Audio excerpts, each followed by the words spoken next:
ખરેખર મિત્રો એક વાત તમને દિલથી કહીશ કે આવા વાળ મેં મારી જિંદગીમાં કોઈને નથી જોયા. તો જય હિન્દ અને જય માતાજી મિત્રો, હું છું હિરેન મસાલિયા અને ફરી એકવાર સ્વાગત છે આપણા જિંકલ સલોનના મિની વ્લોગમાં. આ બધું શું છે? હા, કપડા તો શું છે? હું ધોવાના છે.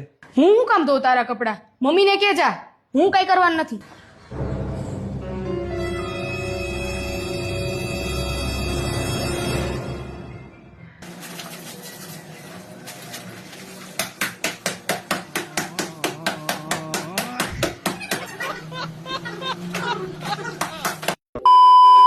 હાથે કરીને માર ખાવાનો ધંધા ન થાય ને એટલે તેમ બે ભાઈઓએ ધોઈ નાખ્યા. બરોબર ને મિત્રો? ખોટો હોય તો વાત પાછી લાવો.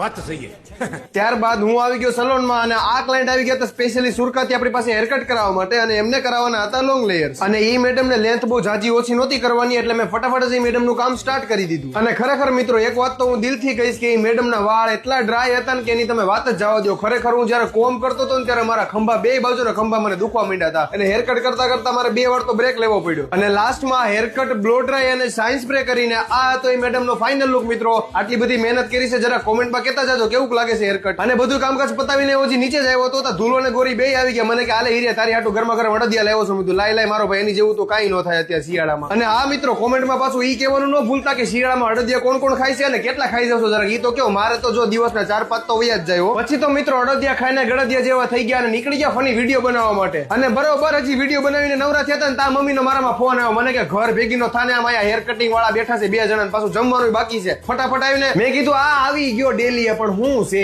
ત્યારબાદ આ ક્લાયન્ટ આવી ગયા હતા આપણા પાડોશી ગામમાંથી એટલે કે ચરખાથી અને આમને કરાવવાના હતા શોર્ટ બટરફ્લાય. પછી તો શું હોય મિત્રો, બટરફ્લાય હેરકટ કરવાનું હતું એટલે થોડી એવી લેન્થ શોર્ટ કરીને એ મેડમનું કામકાજ મેં ચાલુ કરી દીધું. અને આ ક્લાયન્ટ આવી ગયા હતા સ્પેશિયલી ગઢડાથી આપણી પાસે હેરકટ કરાવવા માટે અને આમને કરાવવાના હતા લોંગ લેયર્સ. પછી તો મિત્રો ટાઈમ વેસ્ટ કર્યા વગર ફટાફટ જ મેડમનું કામકાજ મેં ચાલુ કરી દીધું અને મારી એક્ઝેક્ટ પાછળ હિતેશે અને રેશમાએ બટરફ્લાયનું બ્લો ડ્રાય ચાલુ કરી દીધું. 1 કલાકની સખત મહેનત બાદ આ હતું બટરફ્લાય હેરકટનું ફાઇનલ લુક ને ત્યારબાદ આ હતું લોંગ લેયર્સનું ફાઇનલ લુક. મિત્રો જરા કોમેન્ટમાં કહેતા જાજો કેવું લાગે છે. અને આ મેડમ બી આવી ગયા હતા સ્પેશિયલી ગઢડાથી આપણી પાસે હેરકટ કરાવવા માટે અને એમને કરાવવાનું હતું ફેસ ફ્રેમિંગ. એટલે ટાઈમ વેસ્ટ કર્યા વગર ફટાફટ જ મેડમનું કામકાજ મેં ચાલુ કરી દીધું. સોરી મિત્રો એક નાની અમથી ભૂલ થઈ ગઈ છે. આ જે મેડમનું આપણે જે ફેસ ફ્રેમિંગ કર્યું ને એનું ફાઇનલ લુક લેતા હું ભૂલી ગયો છું. અને એક અમારે આ ભૂત છે, સ્ટુડન્ટને તો ભાડા નથી મુકતા નવરા થયા એમ કાંઈક નવરા થાય ને કે આ કરી દો ને તે કરી દો ને વાળમાં કાંઈક ને કાંઈક કરાવવા રાખે નવું. અને મિત્રો એક તો આ 2 દિવસથી ગદની એક શરદી થઈ છે. હવાર હાય થાય કે હડ હડ હડ પાણી ચાલુ ને ચાલુ. પછી મેં કીધું કોફી પી લઈ કડક એટલે શાંતિ થઈ જાય. કઈ કોફી પૂરી કરીને મારે જવાનું છે મેલડીમાના મંદિરે એક તાવામાં. તો ફાઇનલી મિત્રો આજનો દિવસ બી થઈ ગયો છે પૂરો. તો કાલે ફરી મળીએ નવા વ્લોગ સાથે, નવી મોજ મસ્તી સાથે. ત્યાં સુધી લાઈક કરો, ફોલો કરો અને શેર કરો. અને હા, મારી યુટ્યુબ ચેનલને સબસ્ક્રાઇબ કરવાનું ન ભૂલતા હો. Thank you so much.